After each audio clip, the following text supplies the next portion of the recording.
الحمد لله رب العالمين والصلاة والسلام على سيد المرسلين وعلى آله وأصحابه أجمعين وعلى كل من تبعهم بإحسان إلى يوم الدين. اللهم علمنا ما ينفعنا وانفعنا بما علمتنا وزدنا علما وعملا يا أرحم الراحمين. أما بعد. I find it really interesting to look at the letters that our earliest ulama from the earliest centuries of Islamic history used to exchange between themselves. These letters are gems of knowledge, and these letters tell us the reality of academic discussion, intellectual discussion of that time, how ulama used to express their opinions, how they used to express their disagreements, or how they used to defend themselves in the matters of argument.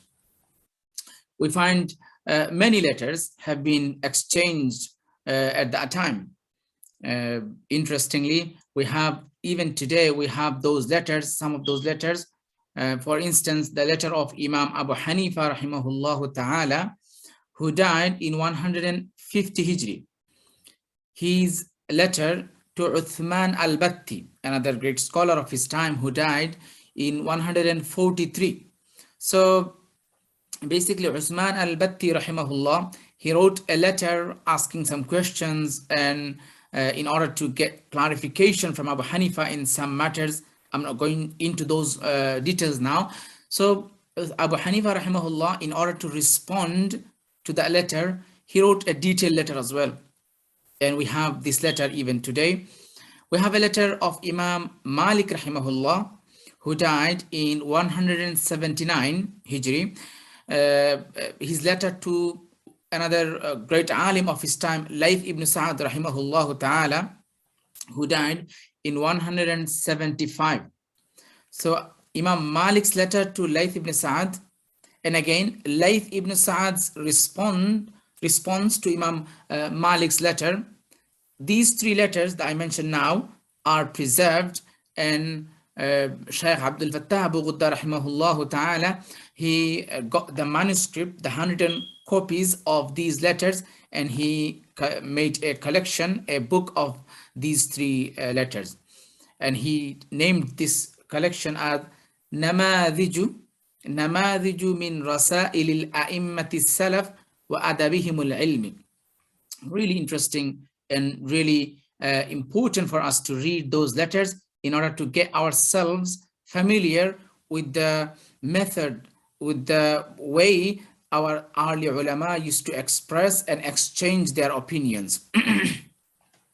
So that's why I always look for the letters of the ulama, the letters of the learned people that they exchanged between themselves in different matters, because these letters will tell you the true and the real, it will give us the real image and picture of that person. Because normally in letters, ulama, they don't have any restriction of words or expression, so they speak kind of openly and open-heartedly, so they tell anything and everything in those letters, because when they were writing, they don't expect that these letters once will be published and people will be reading these letters. So, and obviously it's not about their personal, like really secret matters. It's about ilmi discussion, it's academic discussion. So it's no problem if these letters later on get published or printed and available for everyone. So I read those three letters of Imam Abu Hanifa to Uthman al-Batti, Imam Malik's letter to Layth ibn Sa'ad, and Layth's letter to Imam Malik in Shaykh Abdul Fattah Abu Ghudda rahimahullah's collection. From the contemporary or later ulama, we have a collection, many collections, mashallah, nowadays we have, but I want to mention another collection, which is the collections of the letters of Allama Zahid al-Kawthari rahimahullah ta'ala to Allama Yusuf bin Nuri rahimahullah. Zahid al-Kawthari, a great scholar of hadith, and he was born in Turkey, and he was a great scholar of Turkey, and then he had to move to Egypt after the communists took over the country. So Allama Zahid al-Kawthari rahimahullah, when he was in Turkey, Maulana Yusuf bin Nuri from Pakistan, he came to visit Egypt, and he met Allama Kawthari there. And they used to have, they used to exchange letters. These letters, the letters of Kawthari to bin Nuri, are preserved and they are printed. I have a collection of those Risala. It's called Rasailul Imam Muhammad Zahid al-Kawthari. Really nice. It's printed by Dar al-Fatah from Jordan. If anyone can get hold of this, it's really important to know about these adab, these etiquettes the ulama had in their writings, in their letters. So because of this interest, this particular interest, I was really interested and kind of amazed by the letter of Imam Abu Dawud rahimahullah, about which today we are going to talk about. So Imam Abu Dawud rahimahullah, a great scholar of hadith, one of the earliest compilers of hadith collections. And Imam Abu Dawud rahimahullah, mashallah, everyone knows, those academic and even non-academic people, they all know about Sunan Abu Dawud, a well-known collection of hadith. In fact, it is one of the well-known 6 books of hadith, Kutub Sitta. So Imam Abu Dawud rahimahullah has a significant and really important historical letter that he wrote to the people of Mecca in order to describe, explain about his book, the method of his book, and so on. So this letter also survived. Alhamdulillah, we have this letter in front of us today. We can read it, we have access to it. So it's really nice, and it's good to refer back to those letters so we can see their style of writing, how they used to tell, how they used to write things, how they used to explain and express their opinions, their methodology, etc. So this year when I started teaching Sunan Abu Dawud in Madani Madrasa and College in London, I also taught the Risala to my students as well, because I think it's really important, not just for the sake of Abu Dawud, the Sunan Abu Dawud, the book of Abu Dawud, but for many other reasons. So inshallah, we'll talk about this letter, this Risala from Abu Dawud to the people of Mecca. But before that, I'd like to mention a few things about Imam Abu Dawud rahimahullah's biography. Very brief and short biography of him I would like to mention. So Imam Abu Dawud, he is known as Abu Dawud. Looks like Abu Dawud. Abu means father, and Dawud means obviously a person's name, Dawud. So it looks like Dawud's father. But in reality, we see from the ulama, we find out that there was no son of Imam named as Dawud. So he wasn't the father of Dawud. It's just a name, Abu Dawud, or nickname people gave him, even though he didn't have any son with the name Dawud. So Abu Dawud is his kunya, his nickname. And his actual name is Sulaiman, and his father name is Ash'ath. So Sulaiman ibn al-Ash'ath, and his title, people, in order to refer to his birthplace, people call him as-Sijistani. Some say as-Sajistani or Sijistani with fatha on top of sin or kasra. So Imam Abu Dawud, rahimahullah, he was born in Sijistan, which is, according to some scholars, it is taken from the word Sipistan. Some others say Sistan. It is nowadays situated in Afghanistan, in southwest of Afghanistan, and it's a really wide area, which consists of the many, different province of Afghanistan. Nowadays, Kandahar and Nimroz and other provinces are all in this area, Sijistan. So he was born there, Imam Abu Dawud. He was born there. We don't even have any specific data. Where was he born? Like in which area of Sijistan, because Sijistan is really a wide area. But we know that he was born in 202 Hijri, second Hijri, 202. He was born in that Hijri year. So not far, basically, he was born about 191 years after Rasulullah SAW left this dunya. Imam Abu Dawud, he receives his early education in his own local area, in Sijistan and surrounding areas. And then before even he reached the age of 20, he starts his journey, his rihla, his travel to learn and to meet ulama, to memorize hadith from them, to learn hadith and fiqh from them. And he doesn't just stay in one place, rather he moves to different places. It's really nice. And this is how we have this hadith legacy. Alhamdulillah, hadith legacy wasn't developed in one single place. Rather, it developed in many, many places throughout the Islamic, Islamic world, Muslim world at that time. Not just in Hijaz, in Mecca, Medina, or not just in Syria or some Arab countries. Rather, in nowadays Central Asia, Uzbekistan, Turkmenistan, Kazakhstan, Afghanistan, even to Andalus, Spain, Cordoba, and all these, alhamdulillah, Islamic literature, Islamic sciences, hadith, etc. They were developed in all these countries.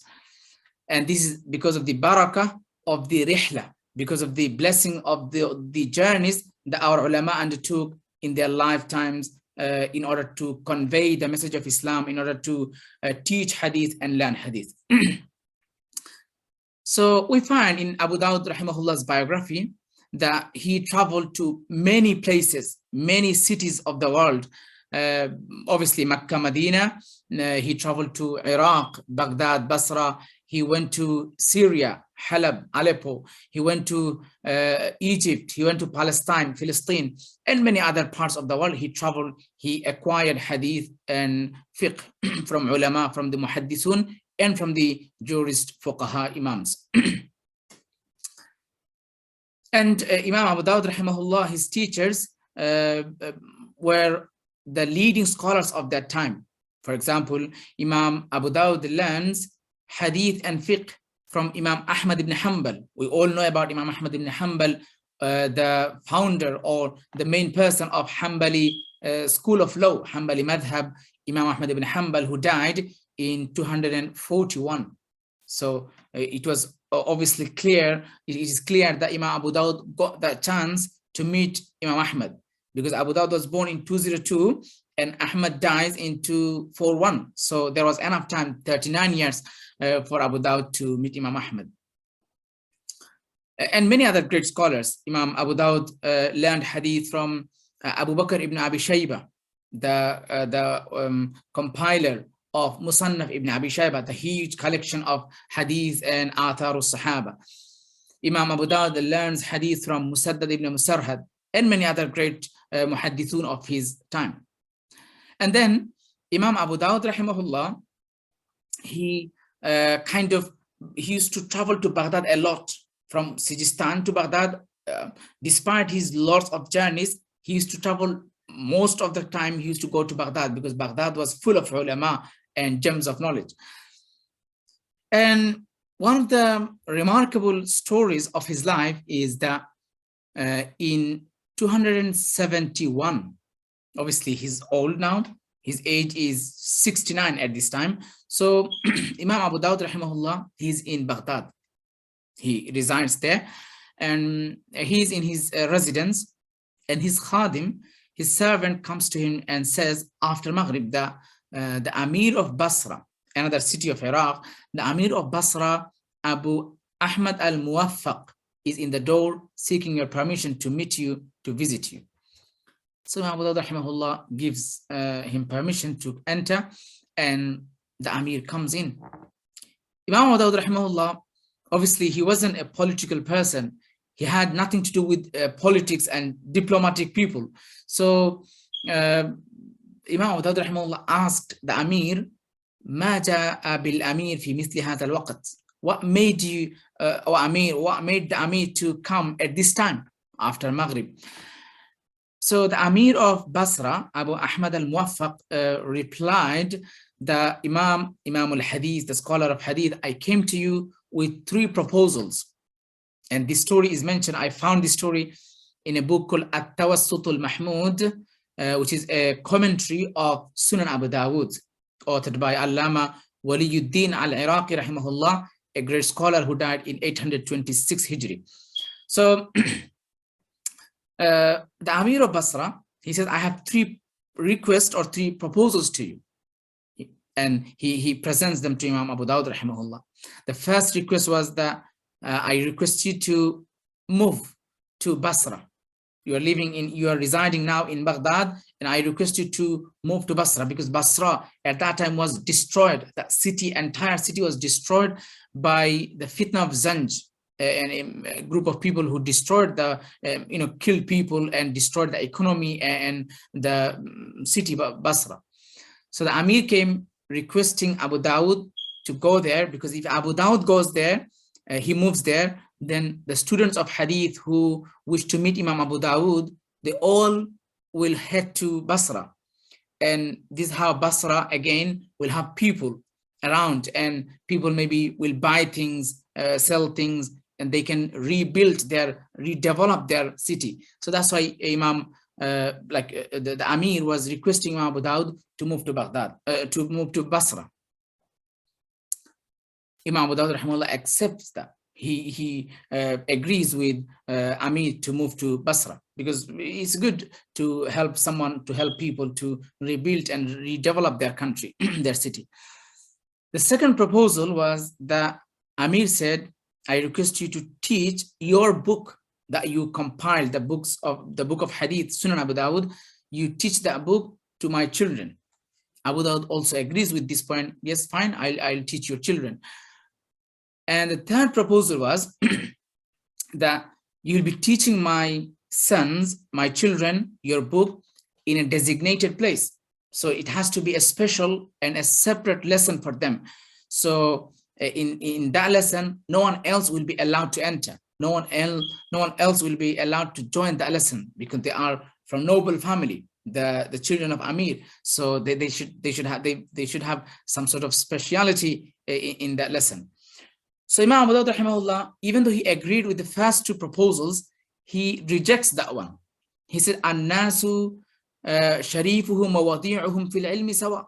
All people, nobles people and the common people, all they have equality. They have equal rights to ilm, to have access to knowledge. So I can't just distinguish your children and make a separate lesson for them. Rather, I have to have a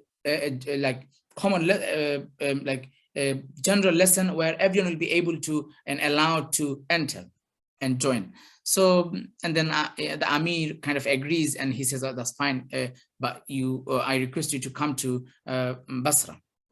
And so Imam Abu Dawud rahimahullah moves to Basra in 271, and he dies in 275. So he spent 4 years of his later life in Basra. From this incident, we learned so much and these kind of stories, they give us confidence and peace of mind that our ulama, our previous and early scholars, they were the true people, the true scholars, that they didn't sell their ilm, they didn't sell their iman just to gain some worldly material, some worldly profits and benefits.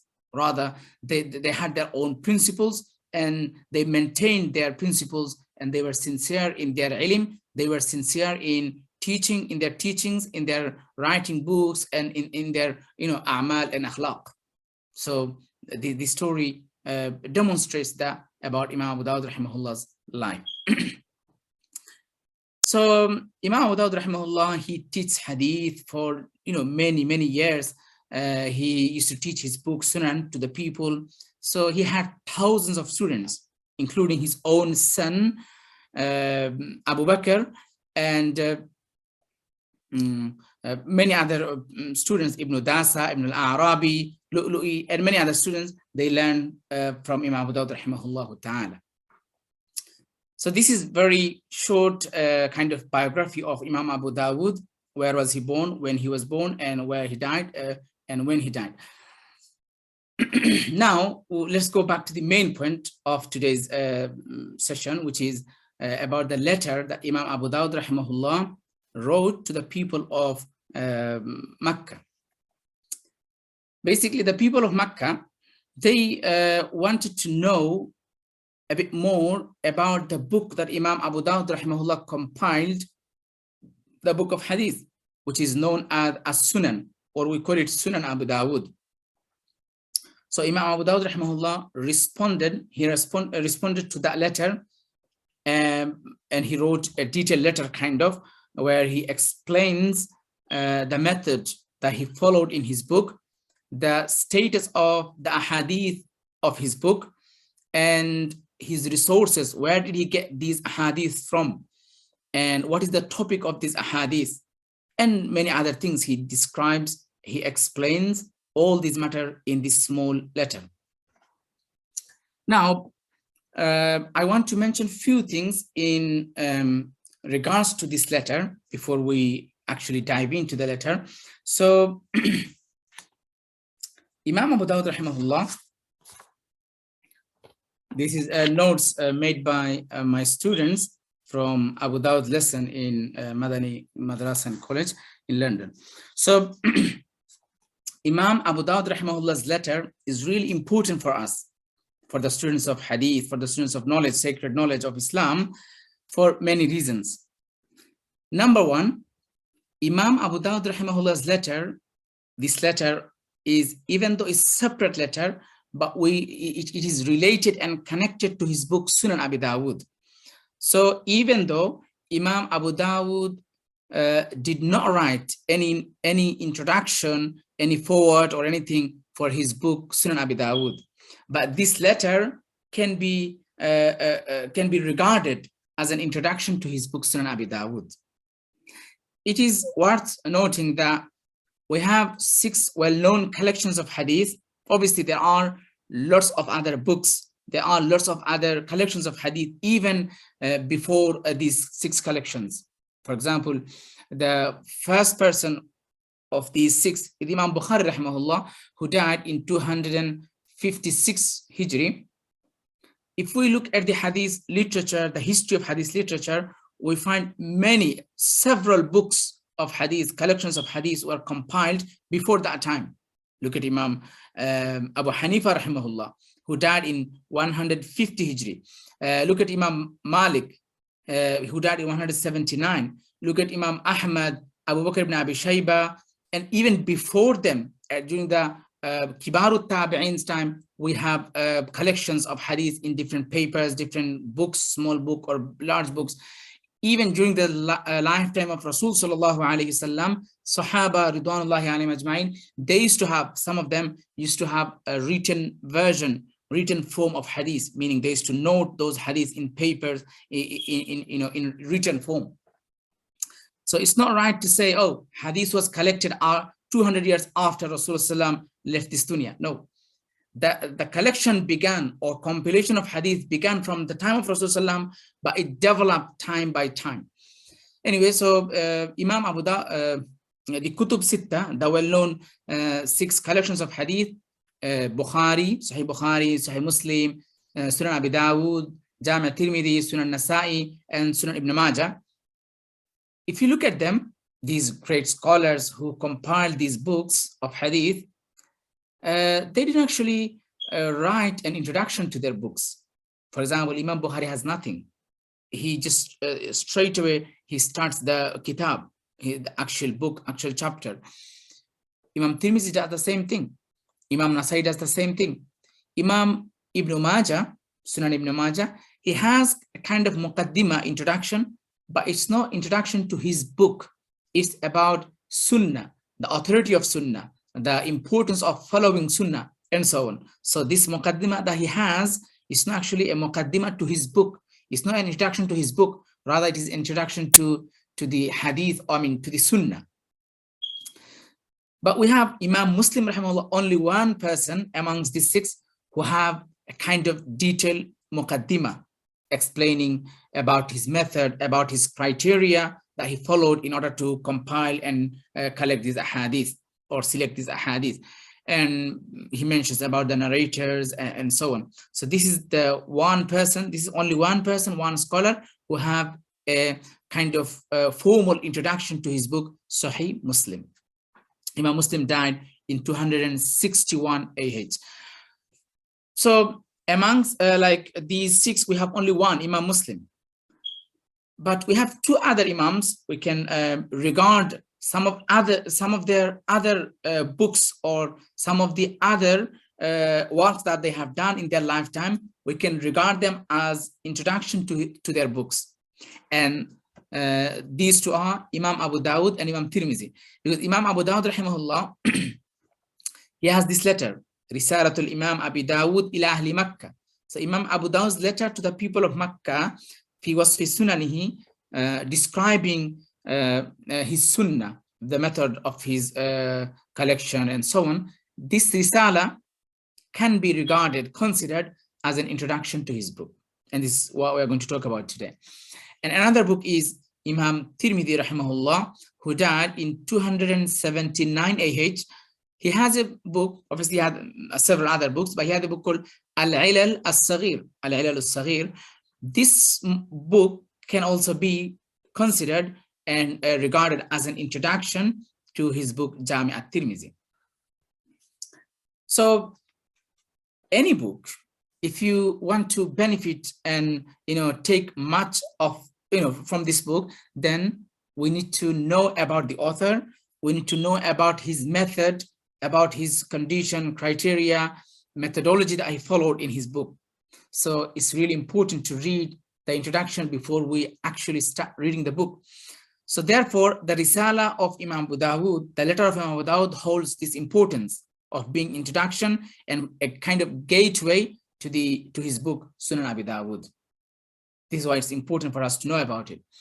The second reason why it is also important for us to know about the Risala, about the letter of Abu Dawud to the people of Mecca, is again because Imam Abu Dawud describes some of the terminology of hadith, for example, mursal and some other terminology. He speaks about the sciences of hadith from different perspectives. So therefore, we have this Risala as if we have one of the earliest documents, written documents of ulum al-hadith, ilm mustalah al-hadith. Yes, nowadays we say that the first dedicated book for ulum al-hadith is al-Muhaddith al-Fasil by Imam Hassan al-Rama Hurmuzi rahimahullah ta'ala, who died in 360 Hijri. So obviously after Imam Abu Dawud. Imam Abu Dawud died 275, and Muhaddith al-Rama Hurmuzi rahimahullah died in 360 Hijri. So we regard Rama Hurmuzi's book Al-Muhaddith al-Fasil as the first book, dedicated book about ulum al-hadith. But in reality, we have actually more other documents, written documents about ulum al-hadith, and Imam Abu Dawud's letter is one of them. Imam Muslim's Muqaddimah is also one of the earliest documents about ulum al-hadith, about the science of ulum al-hadith and mustalah al-hadith, rijal al-hadith, and many other things can be related to that. So for these two reasons, it's really important for the students of Abu Dawud who are studying Abu Dawud, or who want to benefit from the Kitab Sunan Abu Dawud, who want to understand the Kitab Abu Dawud, they must. Imam Allama Zahid al-Kawthar rahimahullah used to say, La yastaghni anhu. It's a must read for the students of Abu Dawud, this Risala, Sunan Abi Dawud, this Risala of Imam Abu Dawud. Now, because of its importance and significance, we see ulama throughout the Islamic centuries have been quoting this Risala in their books, in their literary works. For example, you can say Allama Hazimi, one of the earliest ulama from the 6th century Hijri, who wrote a book called Shurutul A'immatil شروط الأئمة الستة, sorry, شروط الأئمة الخمسة, who dies in 584. He quotes from Abu Dawud Risala in his book شروط الأئمة الخمسة. We have Allama Munziri, Hafiz Zakiuddin al-Mundiri rahimahullah, Abdul Aziz al-Munziri rahimahullah, who died in 656 Hijri. He also quotes from Abu Dawud's Risala. We have Allama Waliyuddin al-Iraqi, the author of At-Tawassut al-Mahmud, who died in 826 Hijri. He also quotes the entire Risala in his book, in the beginning of his book, At-Tawassut al-Mahmud. We have Jalaluddin Suyuti rahmatullahi alayhi, who died in 911 Hijri. He quotes the entire Risala in his book. He quotes that in his book, and he says that وَهِيَ مَشْهُورَةٌ. Allama Jalaluddin Suyuti rahimahullah comments on that, saying وَهِيَ مَشْهُورَةٌ عَزِيزَةُ الْوُجُودِ, that this Risala of like Abu Dawud, Suyuti saying that at my time, our time, this Risala, and Suyuti was in Egypt. So he's saying this Risala is mashhura, it's very well known. And however, the copy of this Risala is kind of rare. It's not accessible for anyone or everyone, and it's not available widely. So that demonstrates that Imam Abu Dawud's Risala was well known, and the ulama throughout the Islamic century, obviously later on we have many other people who quoted, who mentioned this Risala in their works. Many people can be mentioned. So don't have any doubt about the attribution of this Risala to Imam Abu Dawud. We don't have any issue with that. We can confirm that this Risala is truly attributed to Imam Abu Dawud rahimahullah, and he wrote it. He wrote the letter to the people of Mecca in order to describe the methodology of his book Sunan Abi Dawud. And then this Risala has been in our time has been printed from different publications with the tahqiq, with the addition or editing and footnotes of many muhaddithun. The best edition of this Risala is the edition of Shaykh Abdul Fattah Abu Ghudda rahimahullah ta'ala, which is I have with me. He has a collection ثلاث رسائل في علم مصطلح الحديث, and in this Risala, in this book, Shaykh Abdul Fattah Abu Ghudda puts he gets 3 books together: Risalatul Imam Abu Dawud, Imam Abu Dawud's letter, then Shurutul A'immati Sitta, and then Shurutul A'immati Al-Khamsa. So this is the best edition of this Risala. We have edition of Dr. Muhammad bin Lutfi As-Sabbagh, and we have edition of some other ulama, some other scholars from Arab and non-Arab. But I will be quoting this Risala from this collection of Shaykh Abdul Fattah Abu Ghudda rahimahullah ta'ala. And if you search online, you can find the translation of this Risala. The entire Risala has been translated into English as well.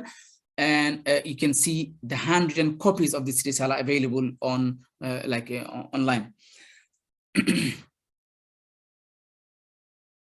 So now, obviously, it's not time. The time will not allow me to go through the entire Risala here, but I'd like to mention only few points from this Risala. Very shortly, inshallah. Only 4 points basically. So Imam Abu Dawud rahimahullah, he speaks about various topics in this Risala, about hadith, about the collections of hadith prior to his book Sunan Abi Dawud, and about the status of hadith of his book, and so on. So I choose only 4 topics to kind of go through in this short session. Imam Abu Dawud saying in one place, he's saying in the beginning of it, he's saying that وَأَمَّا الْمَرَاسِيلُ فَقَدْ كَانَ يَحْتَجُّ بِهَا الْعُلَمَاءُ فِيمَا مَضَى. He's talking about mursal hadith. Mursal hadith is a type of hadith, is a category of hadith basically, when we have a hadith where a tabi'i, we all know tabi'i, the generation after Sahaba. So when a tabi'i says directly, قال رسول الله صلى الله عليه وسلم, for instance, he says, Rasulullah said. So in this case, obviously tabi'i did not meet Rasulullah sallallahu alaihi wasallam. So where did he get this hadith or this information, this statement from? So generally ulama, and Abu Dawud is confirming here, if you remember, Abu Dawud died 275. So he's talking about before that time. He's saying, فَقَدْ كَانَ يَحْتَجُّ بِهَا الْعُلَمَاءُ فِي مَا مَاضَى, meaning ulama prior to his time, they used to take such mursal hadith as evidence. They used to take them into consideration because mursal is reported by tabi'i, and tabi'i is the generation, the tabi'iyun, the generation who are certified by Rasulullah sallam to be the best of people. Rasulullah saying, خَيْرُ nasi qarni thumma alladhina yalunahum. So the best people are the people of his time, Sahaba ridwanullahi alayhim ajma'in, and then the people who come after them, the generation of tabi'in. So because tabi'i, we trust them, and they were trustworthy people, honest people, reliable people. So when they are saying Qala Rasulullah, we know that they got this hadith from another Sahabi or another reliable tabi'i. So that's the source is very like short. Only one person perhaps will be in between them to Rasulullah, or maybe another tabi'i and Sahabi. So the chain is very good chain of the time. So we accept those hadiths, we take them into consideration, and this is what was the ulama's opinion of that time. Obviously, then Imam Shafi rahimahullah and the people who came after them, they have some sort of disagreement and kind of explanation about mursal hadith, when to accept it and when not to accept it.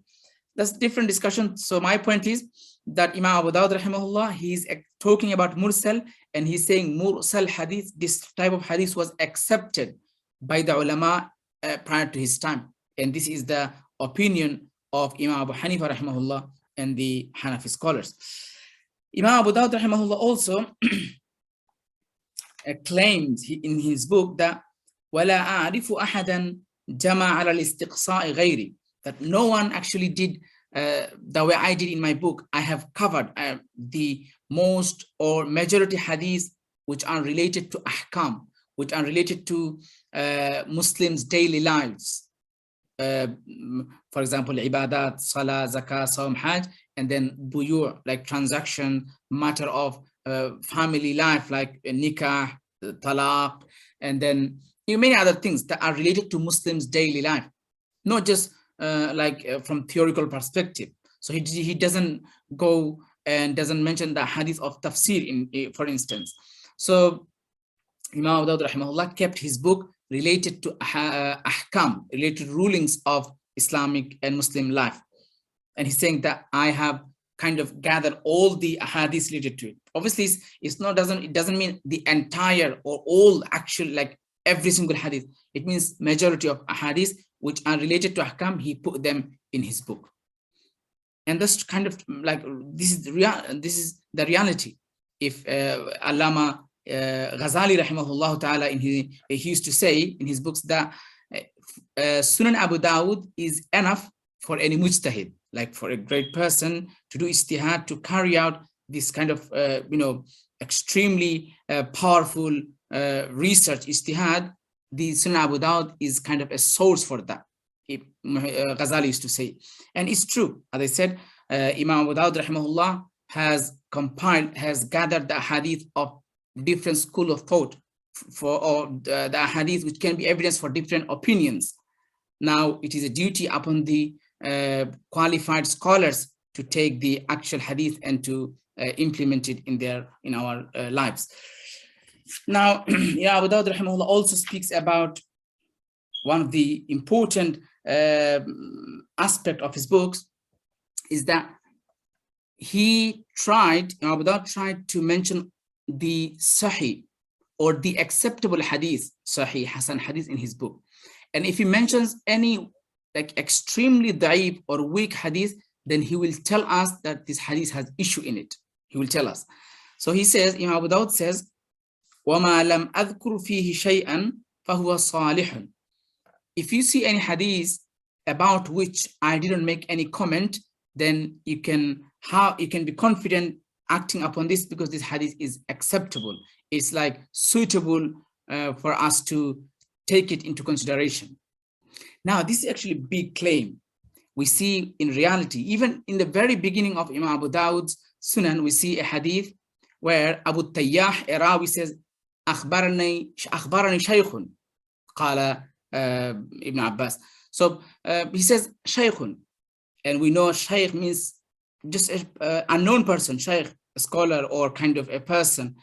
And back in those days, they wouldn't use the word Shaykh as a word of praise. Nowadays, we call anyone and everyone Shaykh, Shaykh, to show some sort of perhaps respect or to show some sort of honor and dignity. But in those days, Shaykh people used to use the word Shaykh in order to say that this person is not that great. In fact, I'm not going into this discussion now, but we see in this hadith that Abu Tayyah is saying Akhbaran Shaykhun, and he doesn't mention the person's name. That means this hadith has a rawi, a narrator who is majhul, who is unknown, which makes the hadith a da'if hadith. But Imam Abu Dawud has no comment after it. So how come Abu Dawud saying in his letter to the people of Mecca that if the hadith has issue, he will tell us. But in this point, he's not saying anything. So it makes us discuss about it. It leads us to another discussion. Ulama say, obviously, in this instance, in this case, we can tell Imam Abu Dawud didn't make any comment after this hadith, because it was very explicit that the hadith is da'if. Everyone will know, anyone who has some sort of knowledge of hadith, they will know that this hadith becomes da'if because of this majhul, unknown rawi in it, which is shaykh, without name. But in other occasions as well, where Imam Abu Dawud does not say anything, which indicates for the hadith to be sahih, whereas in reality, it's not sahih, or it's not salih. So therefore, we say maybe Imam Abu Dawud, according to his own point, like his own opinion, his own view, the hadith was sahih. Maybe it's not sahih to other ulama. Or in order to understand this, we need to refer to 3 ulama. And if they all remain silent, if they all do not say anything about the hadith, particular hadith of Abu Dawud, then we can have this kind of confidence that this hadith is salih, is okay and suitable for us to take it into consideration. Shaykh Abdul Fattah rahimahullah spends few pages in this discussion in his footnotes to this Risala Abu Dawud, and finally he says that anyone who wants to understand the authenticity of the hadith, the status of the hadith about which Imam Abu Dawud didn't make any comment, they should refer to 3 books. Number 1, obviously Sunan Abu Dawud, if he remains silent, and number 2 is there is a mukhtasar, shorter version of Sunan Abu Dawud by Abdul Azim al-Munziri. If he also remains silent about the hadith, and finally Ibn al-Qayyim al-Jawziyah, who died in 751 Hijri, if he also remains silent about this hadith in his book Tahdhibu Sunan Abi Dawud, then if these 3 scholars remain silent, they don't make any comment about the hadith of Abu Dawud saying da'if or any weakness or anything, then we can take this hadith into consideration. The final point I want to quote from this Risala is Imam Abu Dawud saying in one occasion in his Risala, وَيُعْجِبُنِي أَنْ يَكْتُبَ الرَّجُلُ مَعَ هَذِهِ الْكُتُبِ مِنْ رَأْيِ أَصْحَابِ النَّبِيِّ صَلَّى اللَّهُ عَلَيْهِ وَسَلَّمَ. This is really important. He's saying that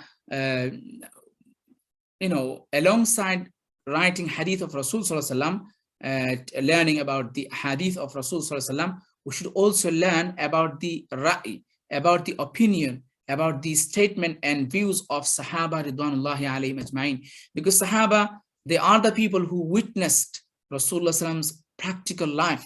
So they would know and they would understand more. So if you want to understand properly, if you understand Quran, if you want to understand hadith, the ahkam of Islam, injunctions of Islam, then we should refer to the explanation, the fatwa, and the opinions of Sahaba Ridwanullahi alayhim ajma'in as well. And this is what Hanafi ulama do, and other Aimma, they also do. They also relate themselves to the aqwal, to the opinions and statements of Sahaba Ridwanullahi alayhim ajma'in.